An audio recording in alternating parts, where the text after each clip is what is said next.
Hello, friends. We are podcasting. We are doing standard deviation, one of the most important topics for the year.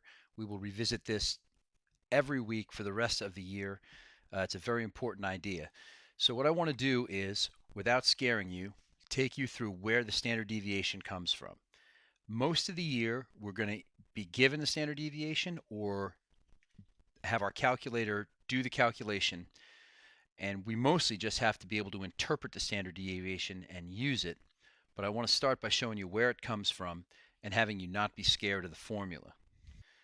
This beautiful blue box is on page 84 in your book, and it takes you through the definitions of variance and standard deviation.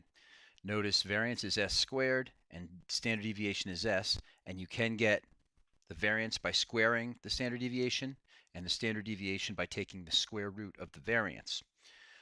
For us, simple definition, both of these are measures of spread. They tell us how spread out a data is. So if I have a lot of numbers spread out, I'm going to have a high standard deviation.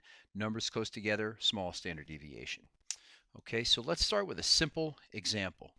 I'm going to have a set with two numbers in it. And my numbers are going to be 0 and 1. First thing I must do is add up all the numbers in the list. Okay, I'm going to find the mean.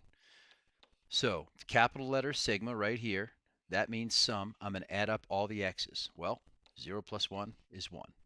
I then determine how many numbers are in the list.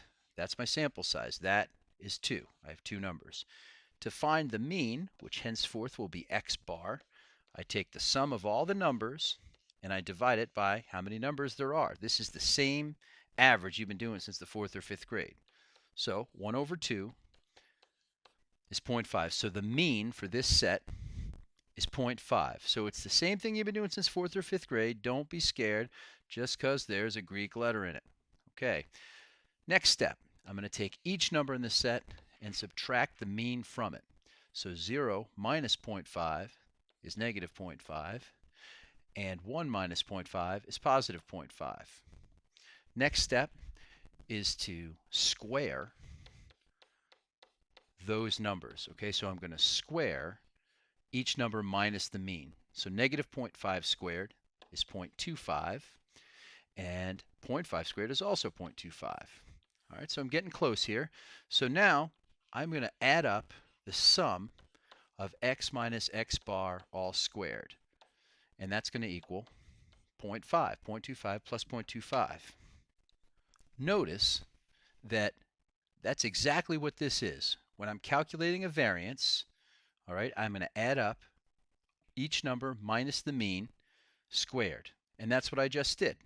And then I'm going to divide that by n minus 1. Well, that's easy enough because n is 2. So they tell us that s squared is equal to the sum of each number minus the mean squared over n minus 1. So we know that that is 0.5. We know that n minus 1 is 1, 2 minus 1. So our variance for this set is 0.5.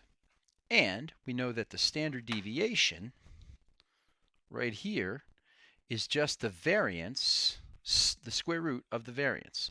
So all I've got to do back in my problem is take the square root of the variance. So in this case, the square root of 0.5 is approximately 0.7071. So there it is. Hold on one sec. I have taken the liberty of putting the number 0, 1 in a list in my calculator. And now I'm going to do one variable stats. Calculate one variable stats with the numbers in L3. And when I hit enter, lo and behold, I get all those numbers that I need. Okay, so here on this printout, I have all the stuff that I just got by hand. I have the mean, 0.5, that I got down here, the sum of all the x's I got right here, the sum of the squares, we're not going to worry about that still, but I have the standard deviation right here. I know this looks like the variance. It is not the variance.